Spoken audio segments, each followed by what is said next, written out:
everybody.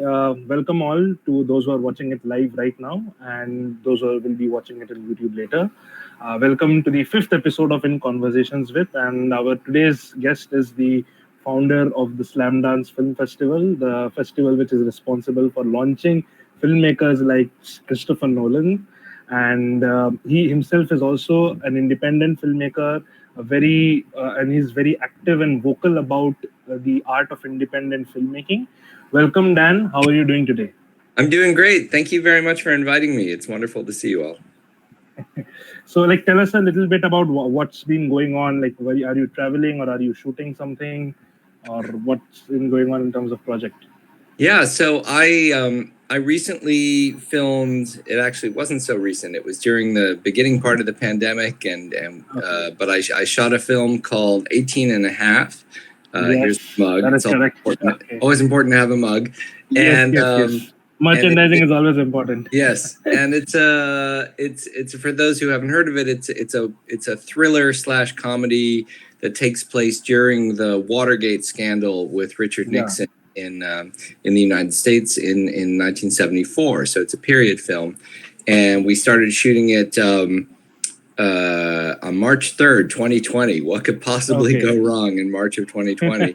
And so we got about 11 days in. We had 4 days left to go, and we had to take a 6-month hiatus, a gap, endemic pause or healthy hiatus until Screen Actors Guild and Directors Guild, are the two main guilds in the U.S., had protocols in place, and we could finish shooting it in September of 2020.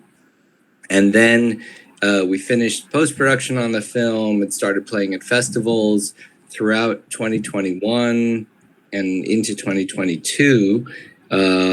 And then we had a theatrical release here in the United States, about a 60-city theatrical release that lasted 7 months, which was pretty remarkable for an independent film, regardless of pandemic status.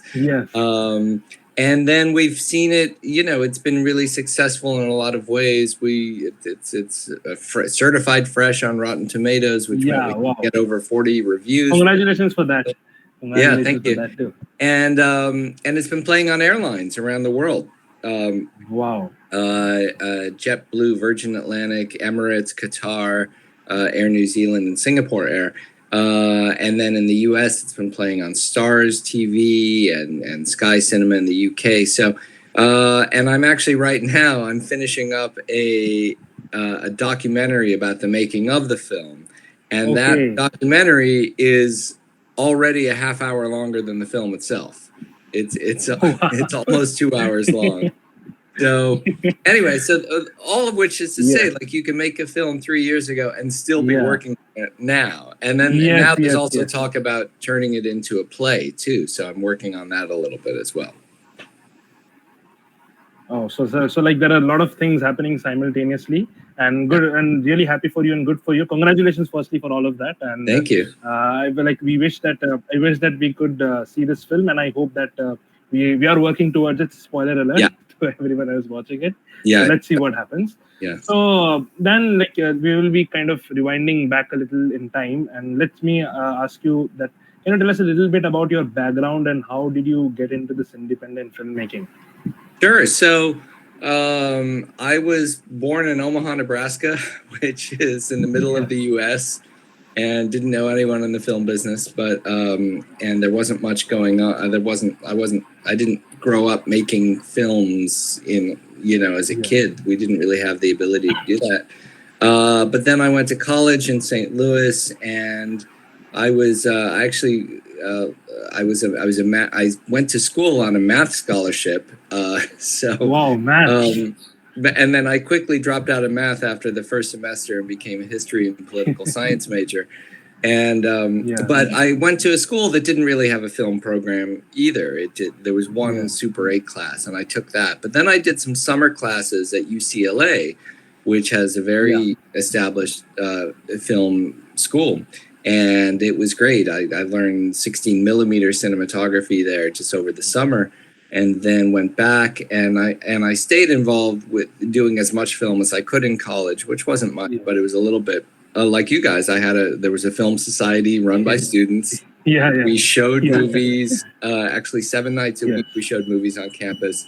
But then because I knew how to use 60 millimeter camera, I shot the coming soon and making of, and not coming, these promotions, no smoking trailers.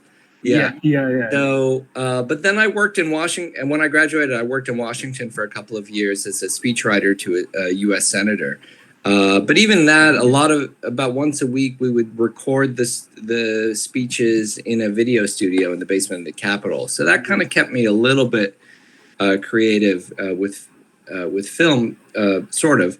But and then I applied to film school in graduate film school, and then I got into USC, University of Southern California, and that's where George Lucas had gone. That's most famously, and then once I went there, then I actually, the summer after my first year, I worked on a kickboxing movie in the Philippines. And which there's an old adage that says you learn more from working on a bad movie than you do from working on a good movie. And I learned a lot on this movie. So that tells you how bad it was. Like what not to do. What not to do.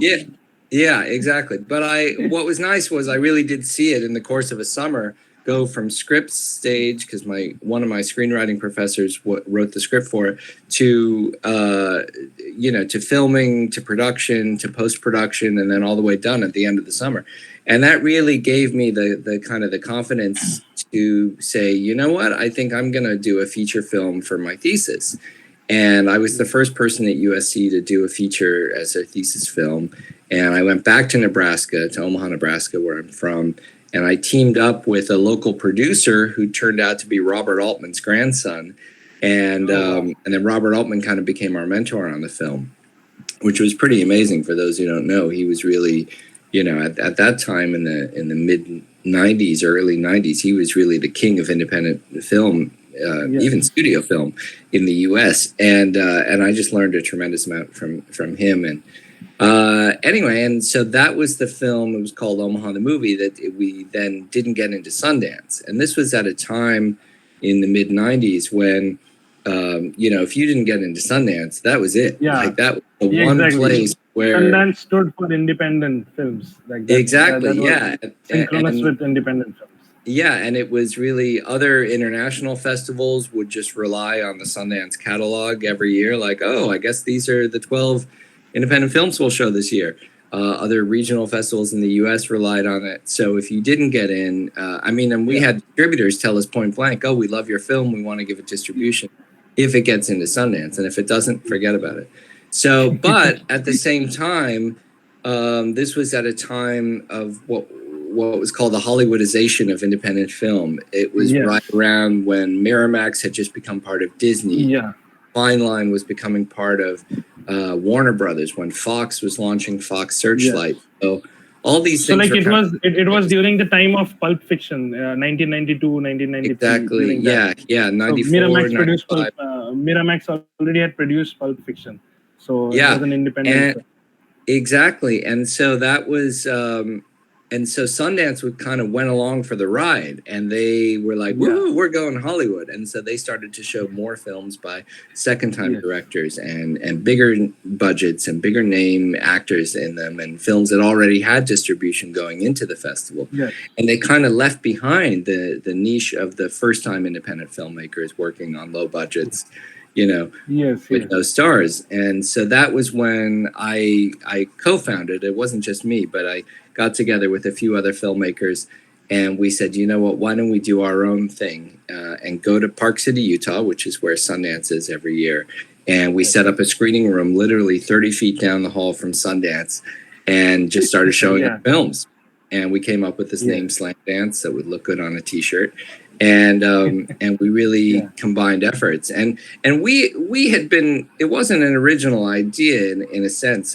The previous year, in January '94, there had been a couple individual filmmakers or groups of filmmakers that had shown their films kind of renegade style in Park City, Utah, where Sundance is, including Trey Parker and Matt Stone, the South Park guys. Their first film, which was their college thesis film, was called Cannibal the Musical, and it didn't get into Sundance. And so they did their own little renegade screening in a hotel room. And we had heard about these guys, and we thought, why don't we take that idea?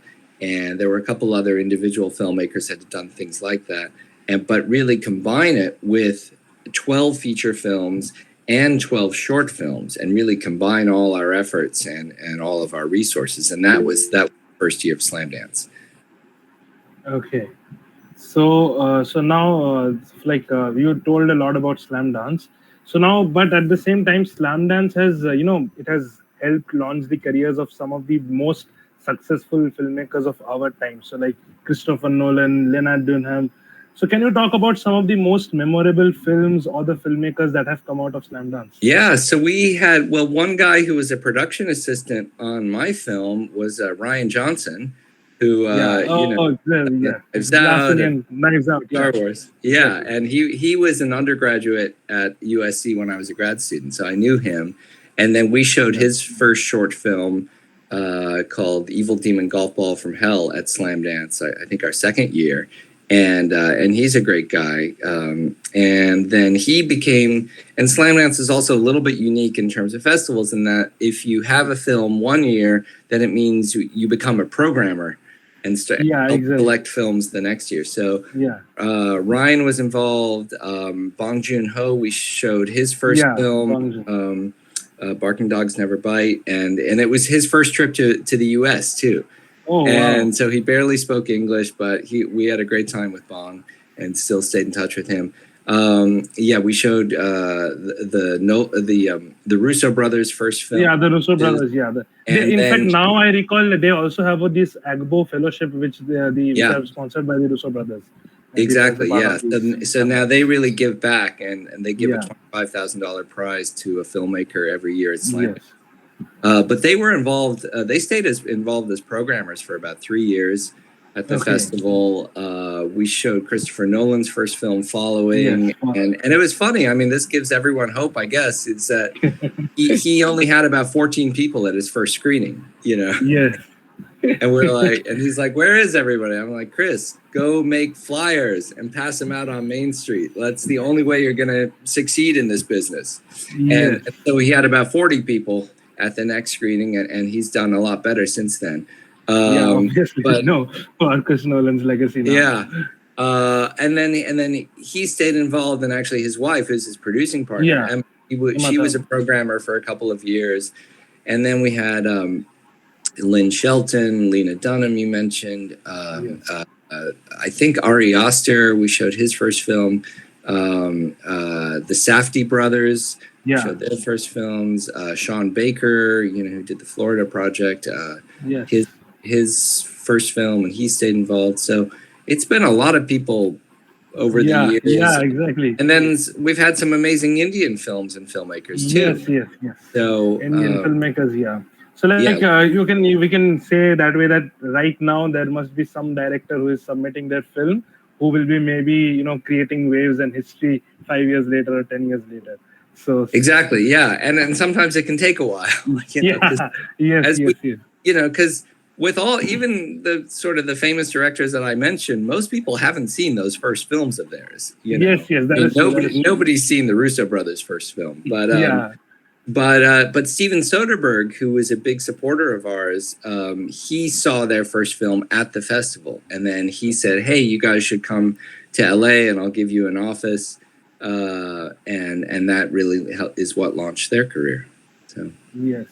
So talking again about Slamdance, how is it different from any other kind of any conventional film festival? Because there is this preconceived notion that for getting into film festivals you need to have a very good networking with the film professionals. But I as far as my knowledge goes, I am pretty sure from what I've read and heard from people that Slamdance is a very democratic kind of a film festival where each individual's voices are respected. So can you tell us a little bit about that, and those who are watching this later also, and those who maybe want to apply to Slamdance or maybe submit to Slamdance, what should they keep in mind and what they shouldn't? Yeah, I mean, I think you're right. We're different from a lot of festivals. I mean, a lot of festivals, including Sundance, they really you have to know someone to get in, or one problem Sundance has is they have so many labs. They have director labs and writer labs and producer labs. And so if a film has gone through one of their labs, they have a better chance of getting in. And because of that, then 70% of the slots have already been taken by their own films, and that have gone through the lab. And so we don't have that as much. We do have a screenplay competition, but it doesn't really give you much of an edge in the festival itself. So, but also by definition, because our main competition, both narrative feature and documentary feature competition are just first-time directors. If you're already successful, you're not eligible. So you got to move on, So because of that, we show, and also we don't invite film. This is a subtle difference between us and a lot of other festivals. So a lot of other festivals will invite films early. Yes, that is true. For a premiere and stuff. Yeah, and that kind of fills up those slots again. And we only make all our decisions all at the last minute, which is, for better or for worse. But also the other kind of unique thing about us is that we mix and match our international with our US films. They're all in the same section. So a lot of festivals, including Sundance, has a separate world section for international films and a separate US section. And we decided, again, for better or for worse, I don't know if it's better, but we mix them all up together. And so consequently what happens is about half our films are international, including films from India, and then the other half are US films. But what it means is that then you get people like Bong, hanging out with the guy from Iowa, and they're in the same section, and we're all talking together. And so I think that's a subtle thing that's different. And then, like I said, all the programmers are alumni filmmakers themselves. So they've been to other festivals. They've, not only our own, but they've been traveling around the world, seeing other films, meeting other filmmakers. And I think that, I don't know that makes the programming better, but it's definitely a little bit different than when you have, like, most festivals are run by, have sort of semi-professional programmers. That's their job year round. And they're the ones who pick the films. So like I haven't been involved with the programming side for a few years. I let the younger, new alumni take care of that. I don't really get involved. So and that's good because it keeps it fresh. Yeah.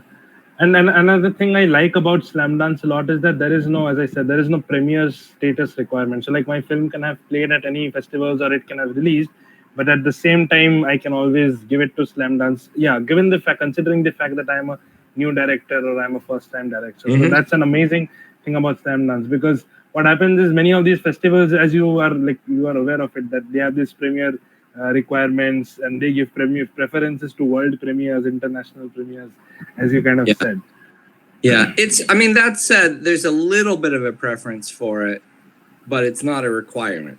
Like we've shown films that have played at a dozen other festivals, and if we like them, we'll show them. So it's not strict like a lot of other festivals. Exactly. Yeah.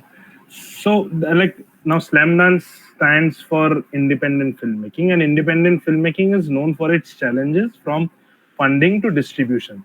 So what do you think are some of the biggest challenges of like the independent filmmakers are facing today? Like earlier there used to be a lot more challenges, but right now, like what is the stage of where do you see independent filmmaking right now at this moment? Well, it's there's a lot of new challenges, but I think overall things haven't changed as much as we think they have, because what happens is the industry is always changing. So the industry, Hollywood. Hollywood, So the last 4 years or so, there's been this big boom in the streaming world. And particularly moving towards episodic, 6, 7, 8 episode miniseries.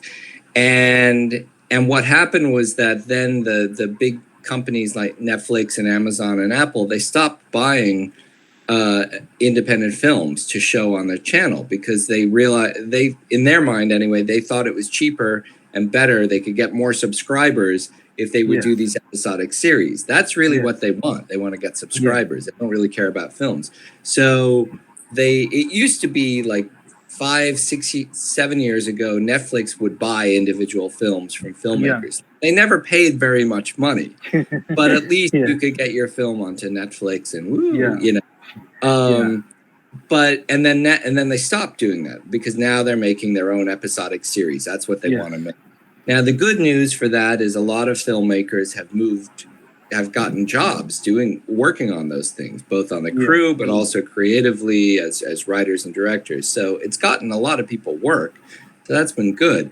But as far as making your own independent, you know, narrative feature or documentary, it's been much harder to sell your film to those streaming networks. They just aren't buying them. Well, that's the bad news. The good news is in about the last 6 months, the streaming, you know, companies have really started to come down. And their business model, they decided really isn't working that much. They're changing it. Exactly. They're changing like it again. Netflix is changing it. Netflix is changing their subscription prices and everything. Exactly. Yeah. So they're all trying to figure out, like, they're all chasing each other's tails, and so they're all trying to figure out what's the next thing. And you know, and I think as consumers, you know, I think there's been a little bit of fatigue with, you know, committing to an 8-episode series that really a lot of them feel like they were, you know, 2-hour movies that just got their narrative just gets stretched. And I think people are just like, you know, I have to commit to 8 hours of this thing, you know. Can I just watch a 90-minute movie? And the funny thing is, what I've found is success. I mentioned on airlines, because on an airplane you can't really commit to watching an 8-hour series. Exactly. You're like, just give me something that I can have before the meal service, or, you know, or whatever. 90 minutes actually works well on an airplane. So anyway, all of which is to say that these changes and shifts in the industry are always going to happen and always have happened. And, you know, and I think that another interesting change kind of post-COVID is that, at least in the US, and you tell me, I don't know how things are in India, but in the US, there's been a little bit of more fuzziness between what's a festival and what's a theatrical release. So, which is to say that a few more festivals are starting to do revenue sharing, especially when they had to go virtual and then hybrid. They're now sharing their money with filmmakers. You can actually make a little bit of money, not much, but a little bit at festivals. And then likewise, independent theaters, art house theaters, are now becoming a little bit more like festivals, in the sense that in order for them to compete now, to get people back into theaters, they have to do more Q&As, and even if it's on Zoom, you know, they're trying to get the director to come visit and the actors to come visit. And so in that sense, they're becoming a little bit more like festivals, which I think is a good thing, you know. Exactly.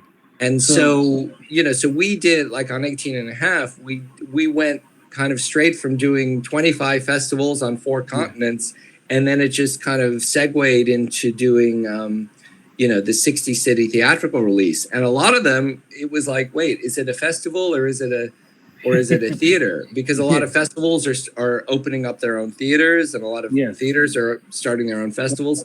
So at some point, it doesn't really matter. I'm like, are we making a little bit of money? Can I go there? Can I sell merchandise? You know, whatever it is, it's kind of, it doesn't really matter what you call it. And so I think that's been a good change, you know, and as long as you embrace it and have fun with it, and have the time to travel, it's fantastic.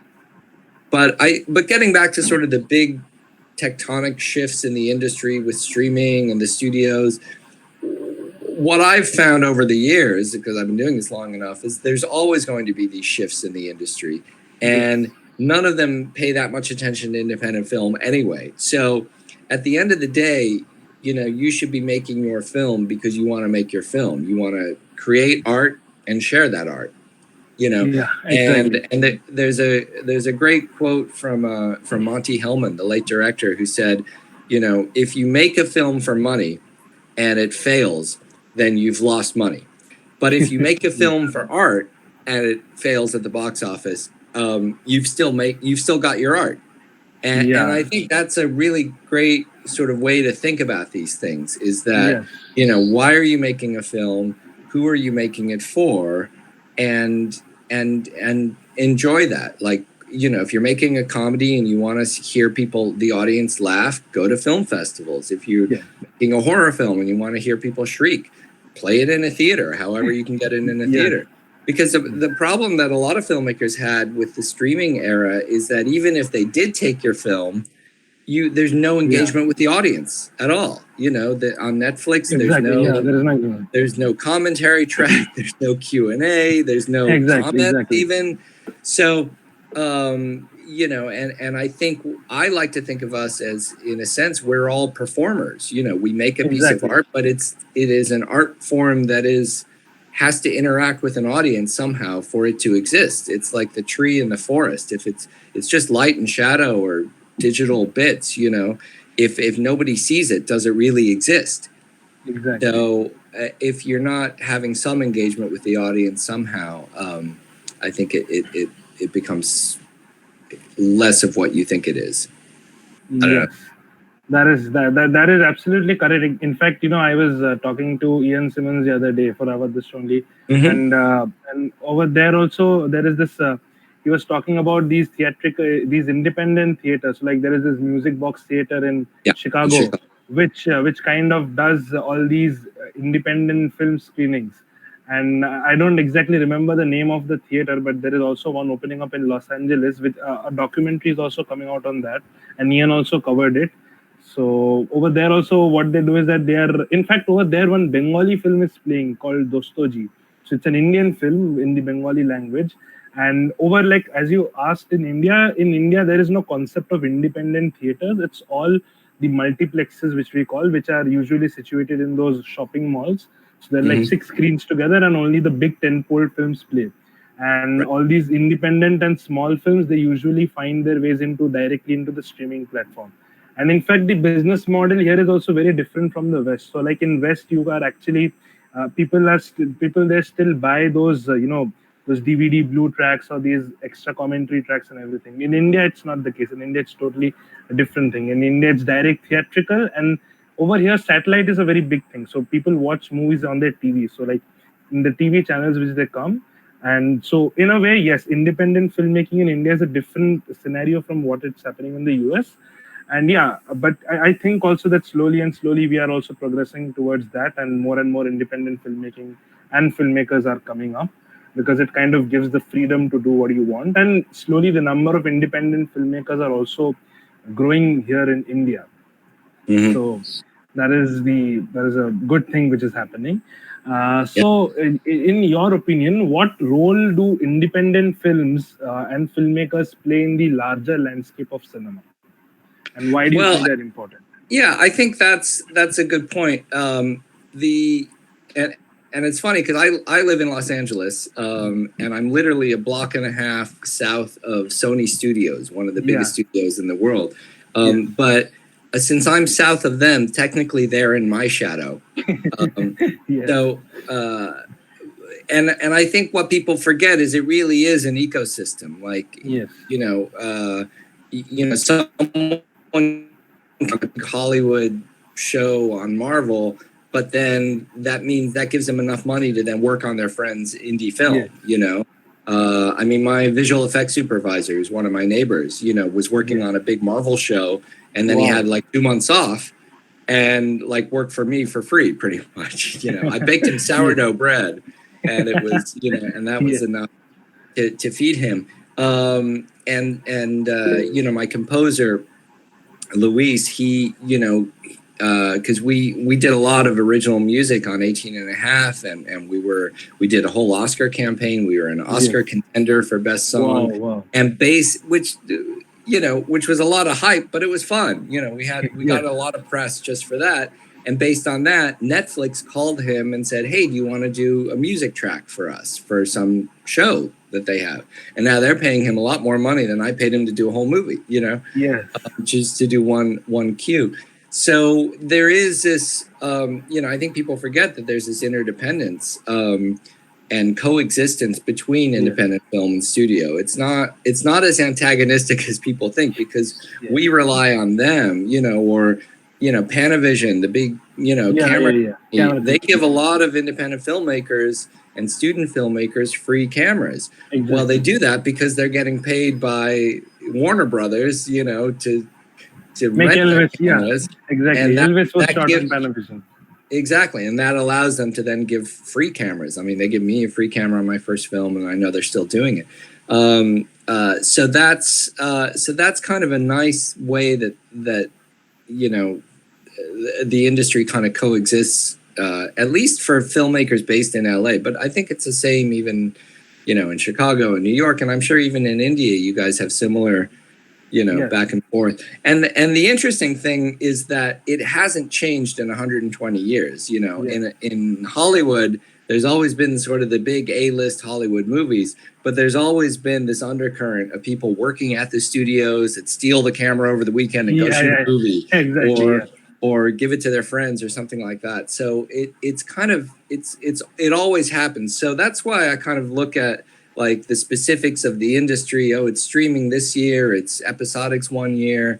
It's like, I don't let that worry me too much, because at the end of the day, I just focus on the films I'm trying to make. So like what you're saying is that there will be ups and downs, but at the end of the day, it will balance it all. So like there will be, the ecosystem will be balancing itself.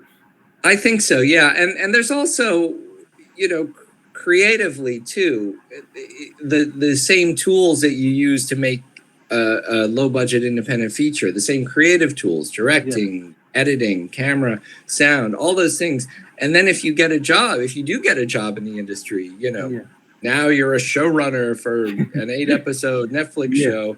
It's the same skill set that you've learned in film school, or you've picked up in a job, or watching a bunch of YouTube videos, however you got there.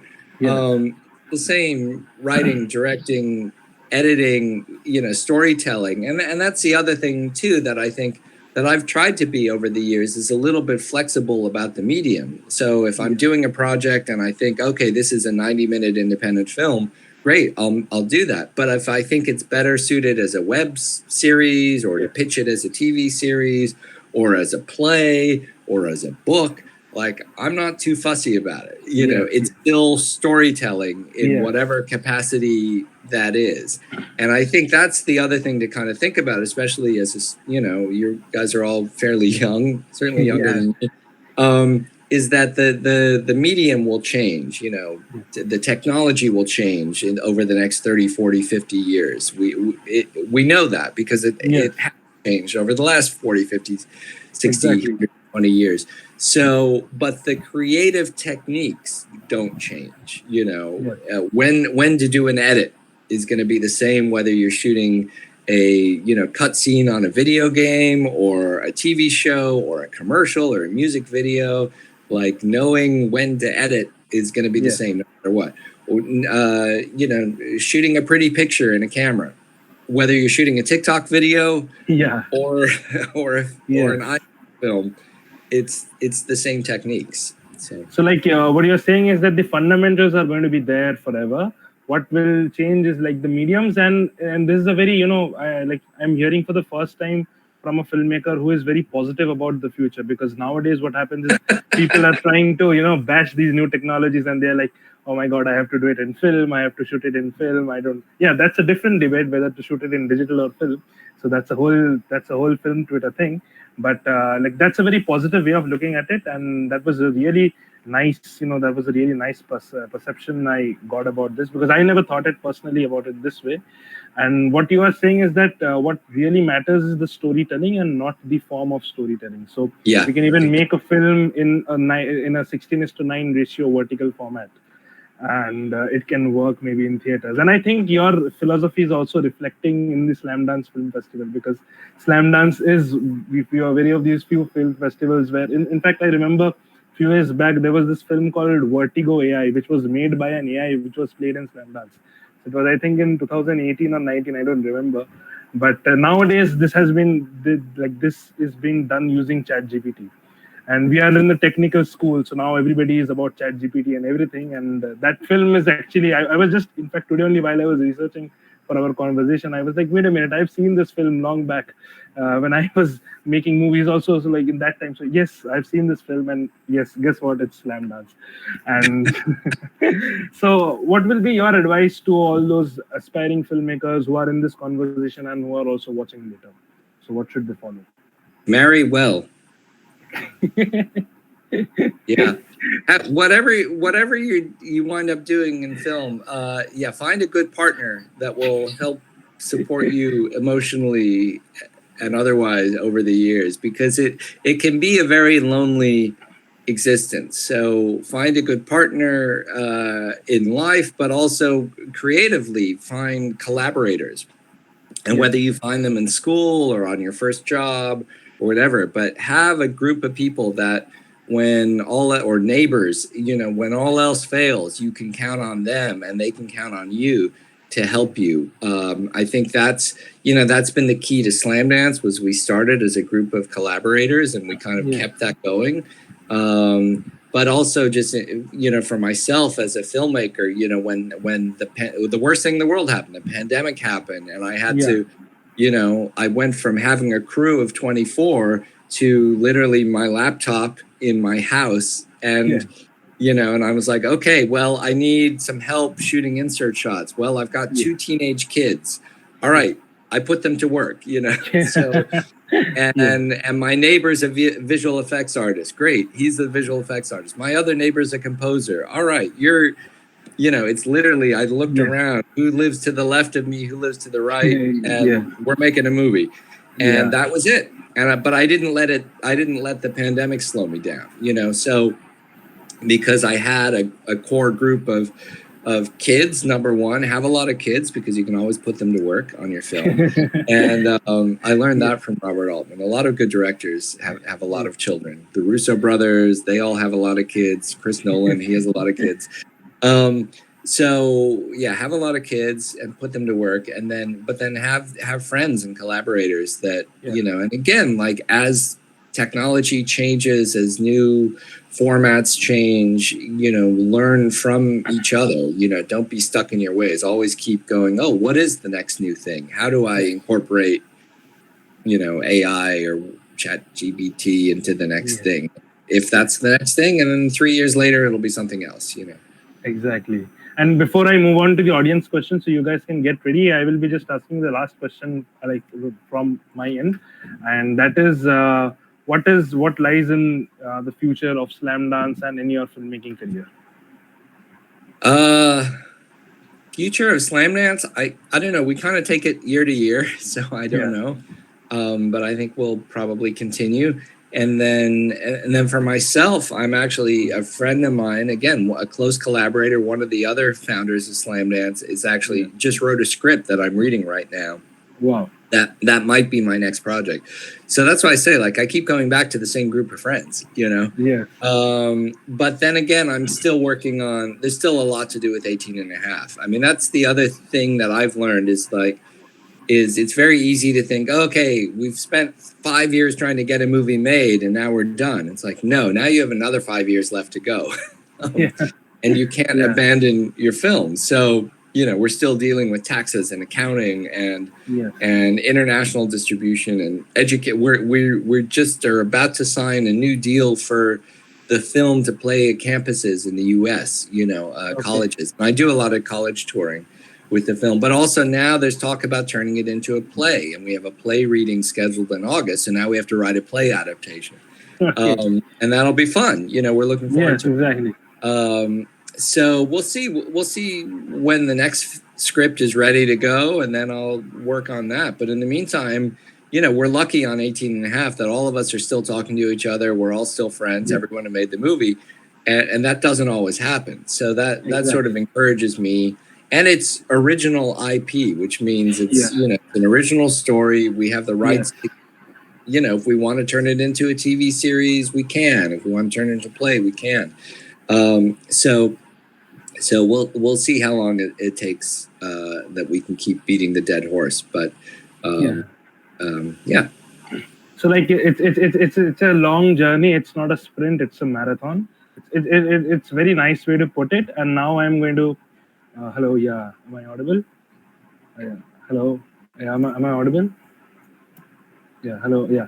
So now I'm going to open up to the audiences and the audience questions. So yeah, today you guys can just raise your hands and you guys can unmute yourself and say. Okay. So wait a minute. So the first question is from Shushnik Doshaha. His question is: Your book is geared towards aspiring filmmakers. What inspired you to write it? Right. Yeah, we forgot to say I have a book called, which usually I have it right in front of me, but I don't have it. It's called The Cheerful Subversive's Guide to Independent Filmmaking. And it's I had been writing a lot of articles about each film sort of as I make a film. I'll write articles a lot of times for Filmmaker magazine, but other magazines too. And so about 6 or 7 years ago, I realized I had enough articles that I was like, oh, I wonder if this is a book.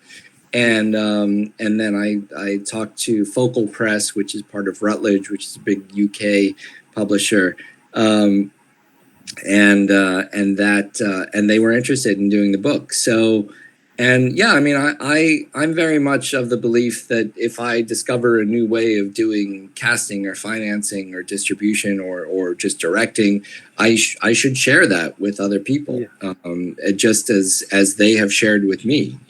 Other generations shared with me. So I've now done the second edition of the book that came out about a year or two ago, and I actually took a lesson from the film world. I realized that in the first edition of the book, the publisher had kept the audio rights, but they didn't do anything with it. So on the second edition, I renegotiated the contract, and I said, well, look, if you're not going to do anything with it, I'm going to hold on to the audio rights. So then I was able to do kind of a self-distribution, self-production of the audiobook. Because I get a higher percentage of that. And I bought this microphone and recorded it myself. And it was really because it's the same ethos of doing independent film. Same thing with 18 and a half. Like, we divided the rights.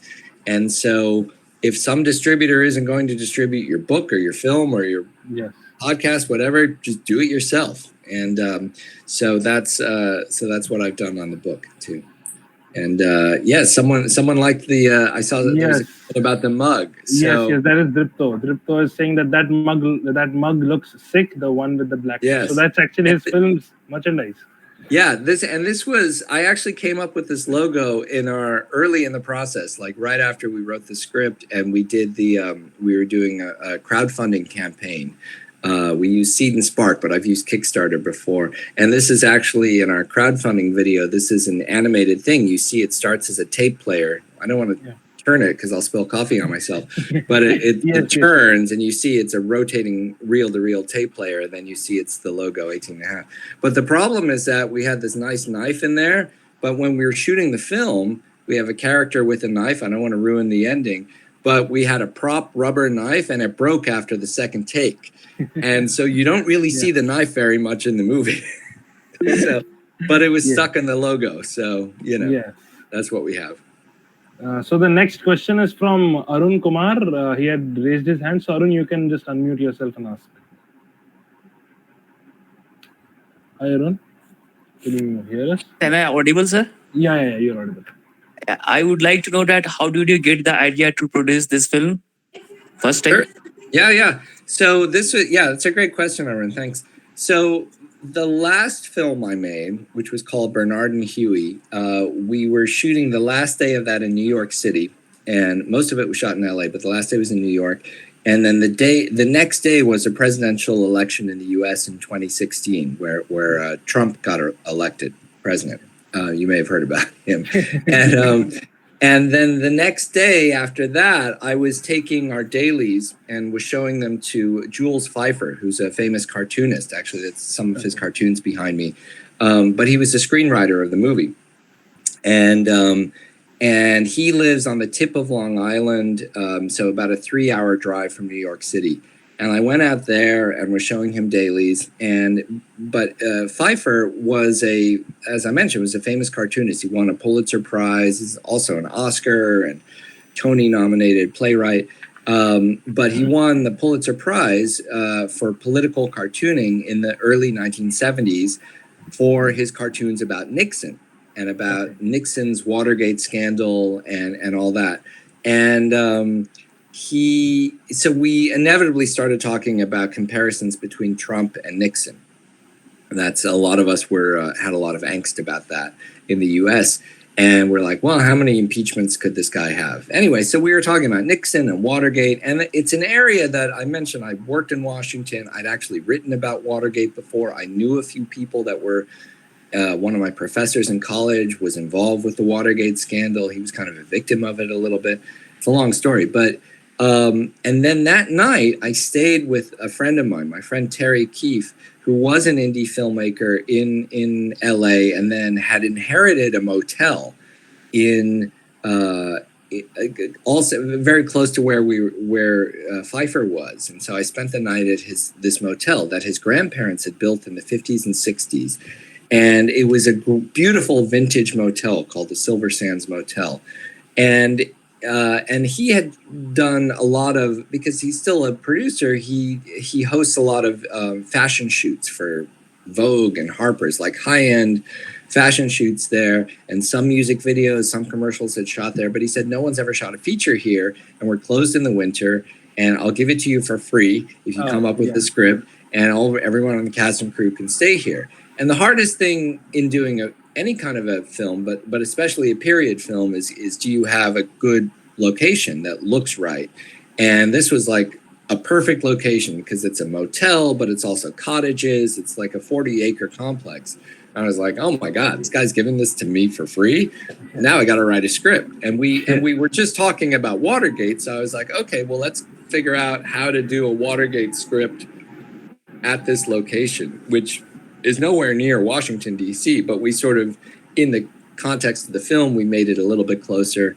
And then I got a writing partner who had been one of my interns on my last film, and he lived in the same area, and his aunt and uncle owned a period-looking diner that was very close to the motel. And we're like, oh my gosh, we have 2 locations for free? Now we have to make a film. That's the rules. Indie film rules say if you have 2 locations, you have to make a film.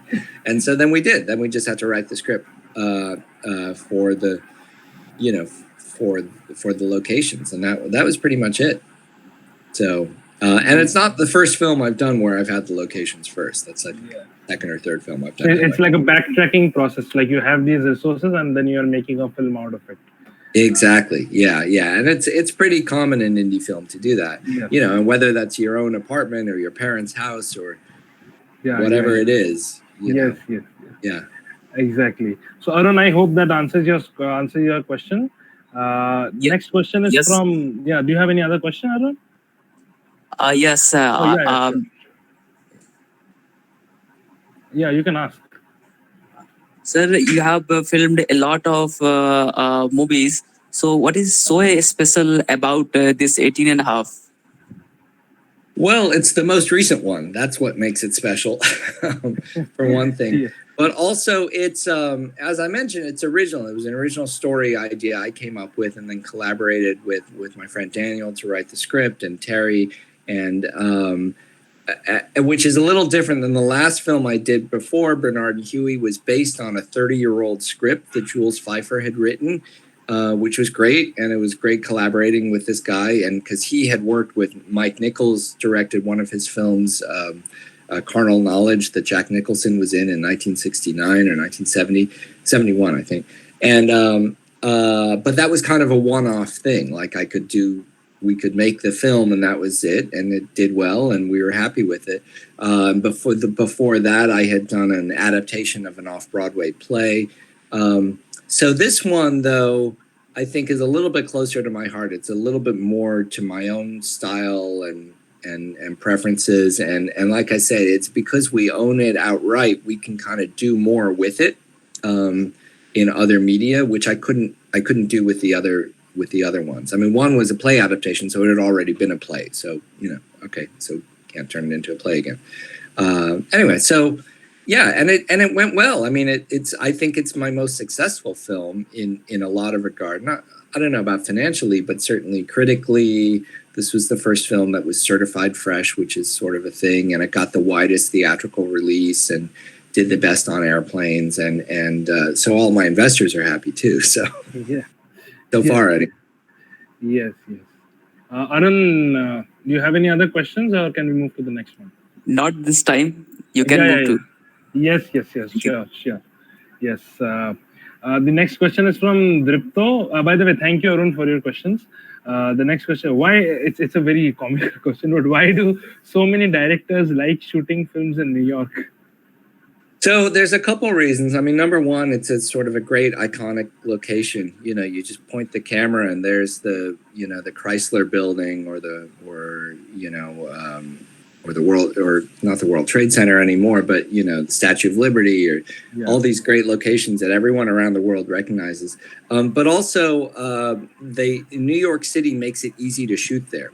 You don't have to have a permit unless you're blocking a sidewalk. And because the sidewalks are so big, it's pretty easy not to block a sidewalk. So you can shoot almost without a permit there. And even when you need a permit, they're pretty cheap. So that's part of it. And there's just a good community of filmmakers and film crew there. You can always find a crew, because there's film schools that are based there. There's a lot of people that are there. But yeah, it basically, the city makes it pretty easy to shoot there. And so, yeah, I don't know. I've shot parts of 3 films, well, two films in New York City. But I've also shoot a lot in LA too. So yes. So Dripto, I hope that you got your answer. There's another question from Shushninda, that is, recently there's been a drop in film pirating because most people are just going for streaming services. Do you think there are any downsides to this? Well, I think, and there was actually a really good article in Filmmaker magazine about a week ago where they did a study, which I was actually two of my films, I think, were part of the study, of 100 films or about 100 independent films over the last few years. And it was, and what it showed was that almost none of these films make their money back for their investors, which was not a big surprise to me. I could have told you that, and I had. I think part of what I try to do when I work with financiers and investors is I say, look, you're not going to make money doing this thing. These films do not make money. If you want to make money, buy stock in Netflix or Amazon, or something like that. But really, what changed the conversation, changed the paradigm, where we're looking at creative capital or cultural capital.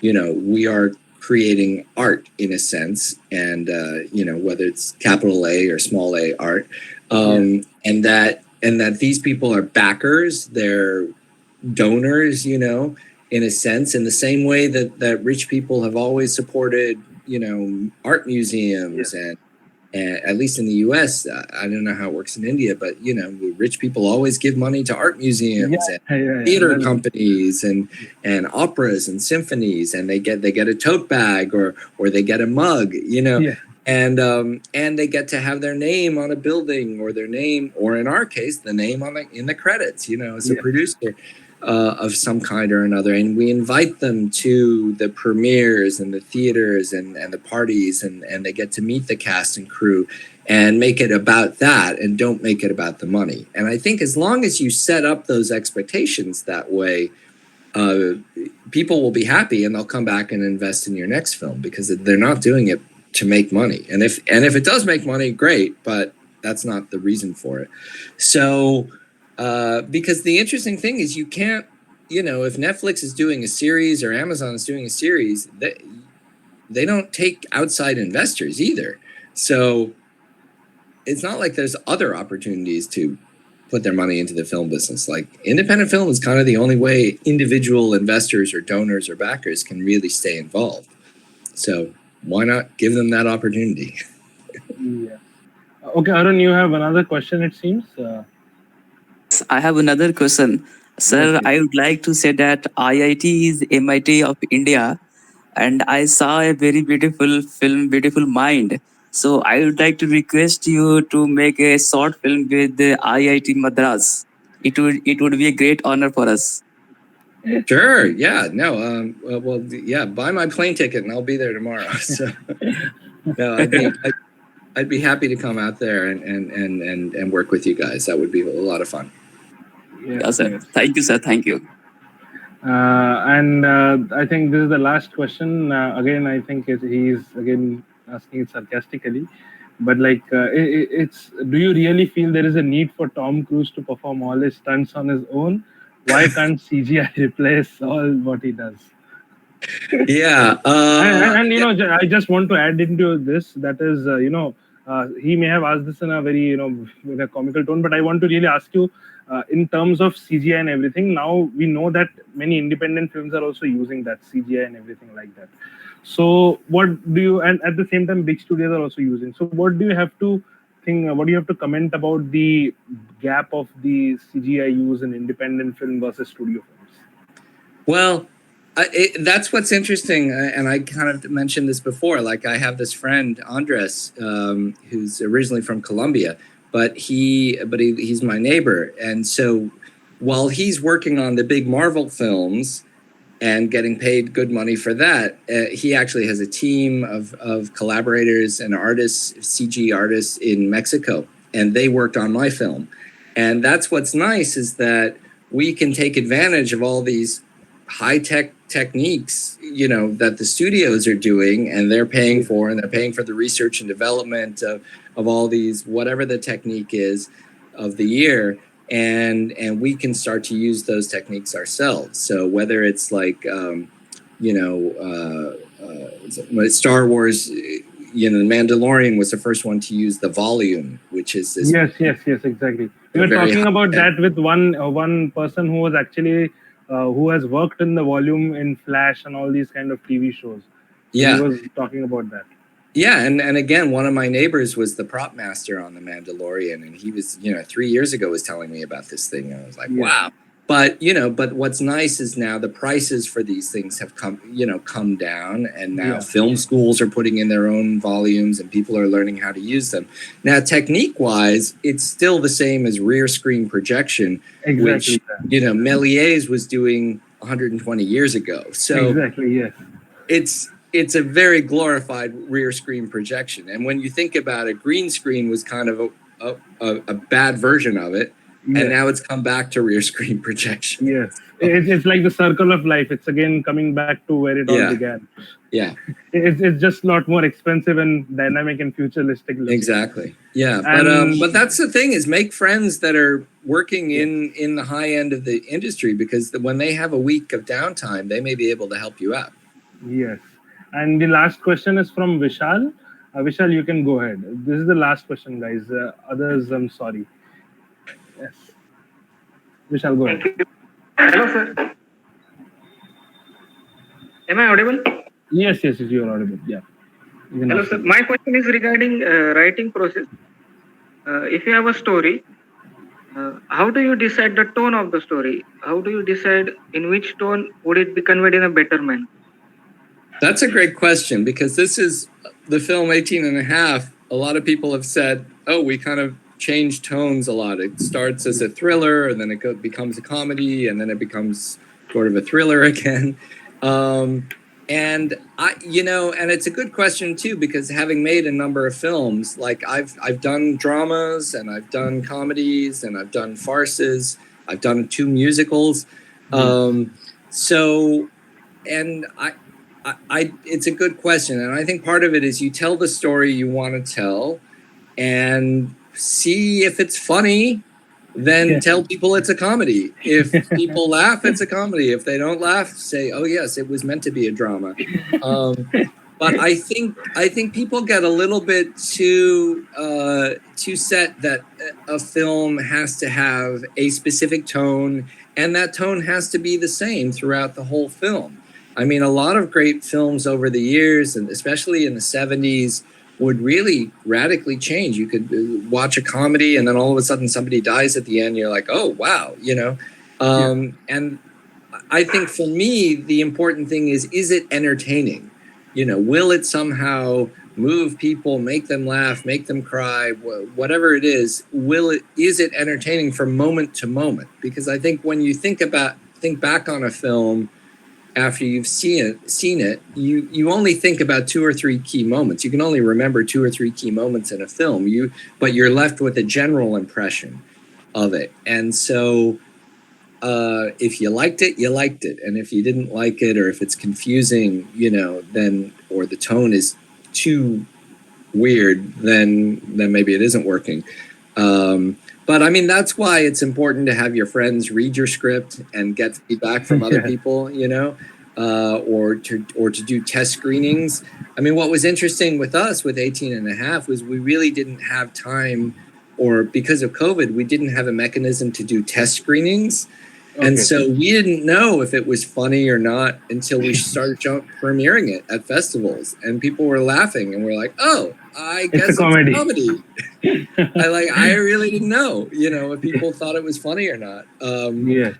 So, but it was interesting, even on our film, even while making it, because that's the other thing too, is that you write a film and it may have one tone in your head when you're reading it, when you're typing it, when you're reading it yourself. And then then you start casting it. And all of a sudden you bring actors in, and they have their own sense of humor or sense of drama. Some people are funnier than you thought. Some people are less funny than you thought. I mean, I made one film that I thought was had one part that was really funny, but the actress who played it just played it pretty much a straight drama. And she played it well, but it wasn't exactly what I had in mind. But okay, we just embraced it, Same thing on 18 and a half. We have a couple characters that were cast really at the last minute into our second week, and they brought a whole different sense of humor than was really in the pages. And we said, you know what? That's who we have. That's the film we're making now, and how do we make it work? And we did. We figured out a way to make it work, and I think a lot of people have really loved it. So and then in editing, and the other thing that I'll say just about tone, because I think not enough people think about this, is the thing that affects tone more than anything else, more than the script, more than the acting, more than the editing, is the music. Yeah. If the music can really either help the tone or point it towards, is it comedic, is it dramatic, is it a thriller, whatever it is, your choice of music, and whether to have music, whether to not have music, when do you have it, the genre of music makes a huge difference. So I worked with, so on 18 and a half, we actually started working on some of the songs, because there's a couple bossa nova style Brazilian influenced songs in the script. We started writing those songs and that music even while we were working on the script, like very early on in the script stage. And that's rare. Normally you don't add the music until afterwards. But because I was close friends with my composer, we'd worked together before. But also I had a strong idea that I wanted bossa nova as the kind of the underlying genre. And what was nice about bossa nova, which is, this Brazilian music from the 60s, is that you could kind of tweak it to be more comedic or more of a thriller or more suspense, depending on how you want it, but still have a consistent musical, genre. So the one thing I'll say is music, and that'll help influence your tone. And think about that music, even if it's not the exact music you can do, even while you're writing the script, like play whatever music that you like, in that tone while you're writing the script, and it'll help. And we would do that. My writing partner, Daniel, and I, we would play bossa nova tracks while we were writing the script, like, oh, okay, this is kind of the tone that we're going for. Yes. Thank you so much, Dan. And we have just one more question left, and that is from Siddharth. Siddharth, you can go ahead. Siddharth, you can go ahead. Am I audible? Yeah, you're audible. I have a question that what are some of the most frequent channels you have faced in your experience as a filmmaker, and how have you overcome them to create successful and rewarding film like your 18 and a half?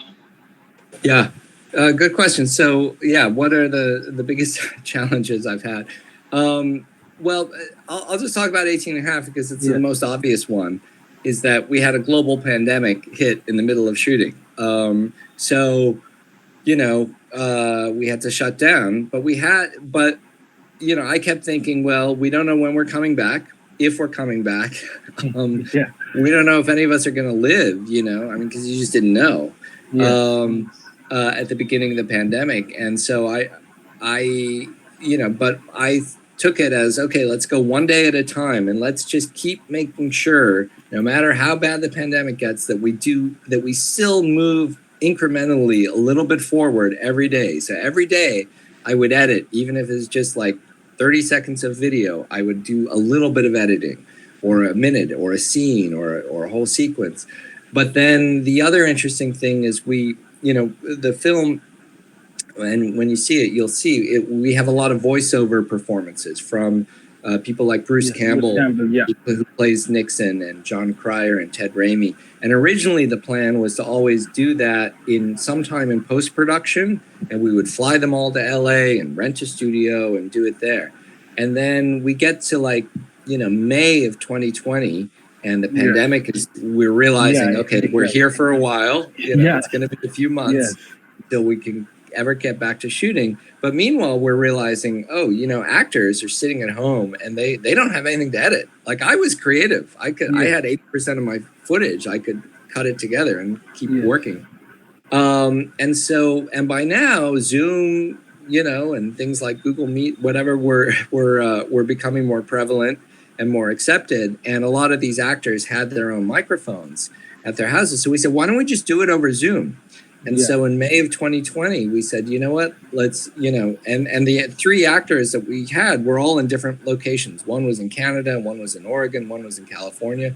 We said, you know what, this is going to be simpler, cheaper, and easier. Why don't we just do it over Zoom? But what was great about it too is just sort of psychologically for the 3 of those actors, like they could perform, because they couldn't perform for months. They couldn't do theater, they couldn't do film, they couldn't do TV. And all of a sudden we could do an 18.5-minute long radio play, which is basically what that little section was. And they were like, thrilled that we could actually still they could practice their art. They could practice being performers. And meanwhile, we could then tell everyone on our team, all the cast, all the other cast, all the crew, our investors, new investors, because we were still trying to raise more money. Hey, we're moving forward. The world may be going to hell, but we're moving forward on this film, no matter what. And that was very inspiring to everyone involved. Like, oh wow, we can still do this. We can still create our art in other and unique ways of doing it. Likewise, Luis, my composer, could, because musicians around the world were stuck, and they couldn't perform live. They couldn't, So he was able to find musicians in Mexico, in Brazil, and collaborators here in Los Angeles who could perform at their houses and work remotely. All of a sudden, we're figuring out how to work remotely and how to do things like this. The new normal way. It was, and realize that we could persist and keep making the film, and then just wait it out until the protocols were safe enough for us to go back on set. So I think that's the most obvious example, and that's a lot of what the sort of documentary behind the scenes that I'm making is about, is how do you shut down, how do you overcome these obstacles, and how do you come back and finish the film. And I think the film industry really kind of led the way in figuring out, like, okay, there is a way to work through COVID, no matter how bleak it got and how tough it was to shoot through masks and shields and things like that. It wasn't easy, but we were able to do it, and do it mostly safely. So. Yes, that was a very inspiring story, Dan. So with that, we kind of end the audience section, and that brings us to the end of this episode. So thank you, Dan, so much for joining today. It was a huge honor for us to have you over here.